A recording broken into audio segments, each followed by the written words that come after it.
আপনাকে যদি কেউ আই লাভ ইউ করার আসে আপনি কি কইবেন? একটা থাপড়ে চাপা দাঁত ফেলে দিই। কে? কেন? হ্যাঁ। একদিন যে আসছিল না? হ্যাঁ। আজ কেন আইলো? তাই না?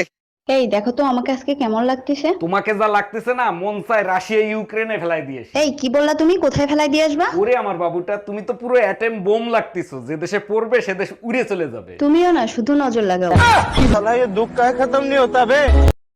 মশার যন্ত্রণায় অস্থির হয়ে গেলাম। এই মশা মারো তো।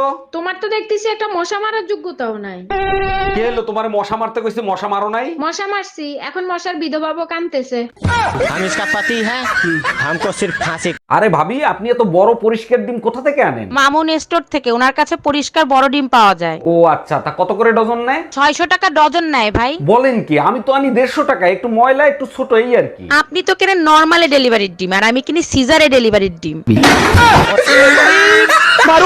আমি ইনকাম ট্যাক্স অফিসার। আপনি খাতায় দেখাচ্ছেন 25 লাখ টাকা জিলাপি আপনি কুত্তা রেখা হয়েছেন, এইটা আমি হজম করতে পারলাম না। আপনার কাছে কোনো প্রমাণ আছে? দেখেন, প্রমাণ তো নাই, তবে আপনি চাইলে কিছু লেনদেন করে ঝামেলাটা এখানেই মিটাতে পারেন। ঠিক আছে, তাইলে 2 লাখ টাকা দেন, ঝামেলা আমি মিঠাই দিচ্ছি। মফিজ, ম্যাডাম রে 2 লাখ টাকা দাও, আর খাতায় লিখে রাখো কুত্তায় আরো 2 লাখ টাকার জিলাপি খাইছে।